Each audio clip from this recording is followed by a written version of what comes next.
L'intelligence artificielle, ce n'est plus de la science-fiction. C'est maintenant, c'est une réalité qui transforme déjà le monde du travail. Alors la vraie question, ce n'est plus quand, mais plutôt comment. Comment faire de cette vague qui est inévitable une vraie opportunité pour tout le monde? Pour les entreprises françaises, on peut dire que c'est un véritable moment de vérité. C'est à la fois un défi immense, bien sûr, pour rester dans la course, mais c'est aussi une occasion incroyable de réinventer les façons de travailler. Bref, c'est maintenant que tout se joue. Alors pour y voir plus clair, on va suivre une feuille de route en 5 points. D'abord, on va essayer de comprendre pourquoi cette vague IA est si particulière. Ensuite, on verra quelles sont les compétences qui deviennent cruciales. Puis, on explorera où trouver les bonnes formations, comment les financer, une question importante, et enfin, comment on assemble tout ça pour construire une stratégie qui tient la route. Allez, on entre dans le vif du sujet. Ce qui rend cette révolution de l'IA si différente des autres, c'est qu'elle ne vient pas d'en haut. On peut oublier l'image des grands projets informatiques décidés en comité de direction. Non, cette fois, tout part de la base.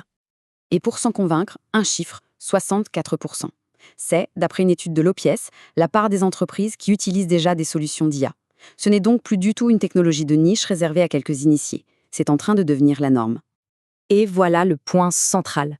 Contrairement aux vagues technologiques précédentes, celle-ci n'est pas imposée. Ce sont les salariés, avec des outils comme ChatGPT qu'ils utilisent parfois à titre perso, qui l'introduisent au bureau. C'est une adoption qu'on appelle bottom-up, par le bas, et ça force les entreprises à réagir, et souvent à réagir vite. On assiste à un vrai changement de paradigme. On est passé du modèle lent, contrôlé, à un phénomène qui est rapide, organique, presque viral. Et pour les employeurs, le défi est de taille. Comment on encadre ça ? Comment on sécurise et surtout comment on tire le meilleur parti de cette énergie qui vient directement des équipes. Cette révolution par la base, elle a une conséquence très directe, un besoin massif et urgent de nouvelles compétences. Et l'ampleur de ce besoin, elle donne un peu le vertige. Retenez bien ce chiffre, 287 000. C'est le nombre de salariés qui, toujours selon l'OPIEC, vont devoir être formés ou au moins sensibilisés à l'IA d'ici 2030. C'est énorme. Et derrière ce chiffre se cache une réalité encore plus complexe. Parce que l'enjeu principal, en fait, ce n'est pas tant la création de quelques nouveaux postes de spécialistes de l'IA. Non, le véritable impact, c'est bien la transformation de quasiment tous les métiers existants. Une part immense de la main-d'œuvre est concernée, et ça demande un effort de formation sans précédent. Et attention, quand on parle de compétences, il ne s'agit plus seulement de savoir coder. Le vrai besoin, c'est de développer des profils un peu hybrides. Des gens qui comprennent la technologie, bien sûr, mais qui sont surtout capables de l'appliquer à la stratégie de l'entreprise, de piloter les projets et d'accompagner les équipes. Il faut des traducteurs en quelque sorte entre le monde de l'IA et le monde du business. Alors face à ce besoin immense, tout un écosystème de formation s'est développé. Et la bonne nouvelle, c'est qu'il existe des solutions pour combler ce manque de compétences. Reste à savoir comment s'y retrouver. La très bonne nouvelle, c'est que l'offre est aujourd'hui très segmentée. On va trouver des programmes dits d'acculturation pour tous les salariés, des formations de professionnalisation pour des métiers précis comme les RH ou la gestion de projet, et même des séminaires stratégiques pour les dirigeants. L'idée est simple. Que l'on découvre le sujet ou que l'on doive piloter la transfo de toute une boîte, il existe une formation adaptée. Et surtout, ces formations ont beaucoup évolué. On a dépassé le stade de la théorie pure. L'objectif aujourd'hui est hyper concret. Donner des outils pour des cas d'usage réels. Comment utiliser l'IA pour écrire un mail plus percutant, pour analyser un rapport en 30 secondes ou pour gérer un projet plus efficacement. C'est du pratique, du concret, de l'immédiatement applicable au travail. Bon, maintenant, abordons la question que tout le monde se pose, le financement. Comment une entreprise peut-elle se permettre d'investir massivement dans la formation ? Eh bien, il existe un mécanisme clé en France pour ça.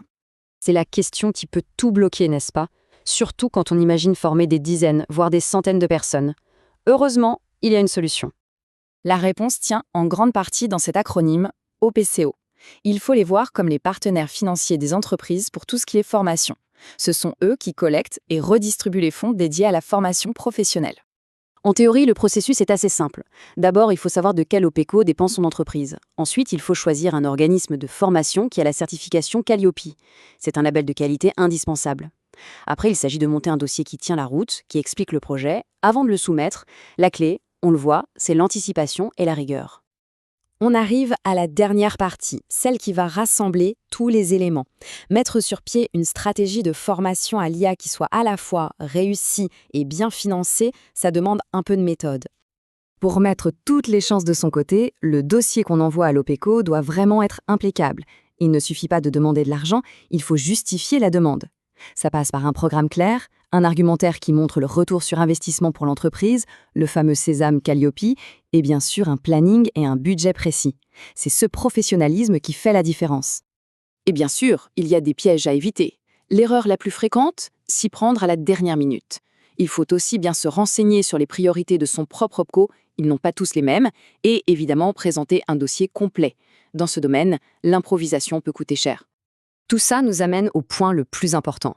L'IA, ce n'est pas juste un outil de plus. Pour que ça marche, il faut repenser la stratégie, l'organisation, le management de l'entreprise. C'est une transformation en profondeur. En fin de compte, le point crucial, il est là. L'IA n'est pas une force extérieure qu'on subit passivement. C'est une vague qu'on peut apprendre à surfer. La véritable question est donc de savoir comment, individuellement et collectivement, on va choisir de s'adapter et de se réinventer pour tirer le meilleur parti de cette révolution.